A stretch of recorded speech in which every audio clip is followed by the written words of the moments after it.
Puisque le papa était joignable, on a fait ce qu'on a pu. On a réuni nos petits CFA pour pouvoir administrer un petit soin à l'enfant. Mais chose bizarre, l'enfant là était particulier. C'était un garçon.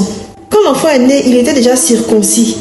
Et puis, il avait des petites dents dans la bouche. Vous voyez, quand les bébés commencent à avoir des dents là, les petites dents là, un nouveau-né qui avait déjà des petites dents dans la bouche et qui était déjà circoncis, il est né comme ça. Nous, on a eu très peur parce qu'on n'a jamais vu ça. On ne pensait même pas que ça pouvait se faire. Donc, franchement, moi-même, j'avais peur d'approcher l'enfant et tout. Et c'est comme ça que la vieille qui est venue laver l'enfant nous a rassurés. Elle nous a dit non, ne vous en faites pas, ça peut se faire. Avant, il y avait des bébés qui naissaient comme ça. C'est des cas rares, c'est des cas particuliers. Mais souvent, il peut y avoir des bébés qui peuvent naître avec des petites dents dans la bouche et tout, déjà circoncis. Donc, comme elle nous a dit ça, ça nous a rassurés un peu. L'enfant a commencé à grandir et on constatait que l'enfant là ne buvait pas de l'eau. L'enfant ne mange pas. Quand tu veux donner de l'eau à l'enfant là, c'est comme si l'enfant est énervé. L'enfant rentre dans une colère. Tout ce qui l'intéresse, c'est le sein de sa mère. L'enfant ne fait que se nourrir du sein de sa mère. Et plus sa mère l'allait, plus elle dépérit. Plus elle dépérit. Plus elle dépérit. Franchement, l'enfant là, il nous a fait peur. Comme je vous ai dit, moi je partageais ma chambre avec ma cousine. Donc on dormait tous les trois ensemble. Moi, elle et le bébé. Mais au bout d'un moment, on n'arrivait même pas à dormir. Parce que l'enfant là était tellement bizarre. C'était un enfant, mais qui avait le visage d'une personne âgée. Et qui avait des agissements très bizarres. Déjà même un enfant qui ne boit pas de l'eau, qui ne mange rien, qui veut juste prendre le sein de sa mère, vous devez comprendre déjà que c'est un enfant particulier en fait. Et la nuit, au bout d'un moment, quand on dormait avec lui, on sentait qu'il y avait d'autres présences dans la chambre. Des choses qu'on n'arrivait pas à voir avec les yeux charnels.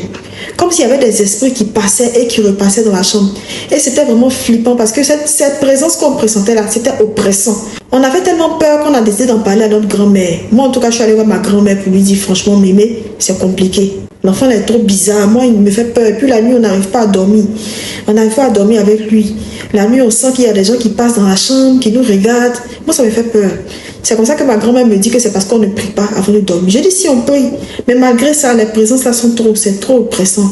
J'ai dit à ma grand-mère que je ne veux plus dormir dans la chambre avec ma cousine. Ma grand-mère dit je vais forcément dormir là. Comme je n'avais pas le choix et puis ça chauffait tellement, moi et puis ma cousine, nous sommes allés voir un monsieur. On peut dire un charlatan. À qui on a expliqué brièvement la situation. C'est comme ça qu'il nous a remis de l'encens. Il nous a dit qu'on doit brûler ça et on doit mettre ça dans la chambre. L'odeur va se répandre la nuit et ça va chasser les esprits.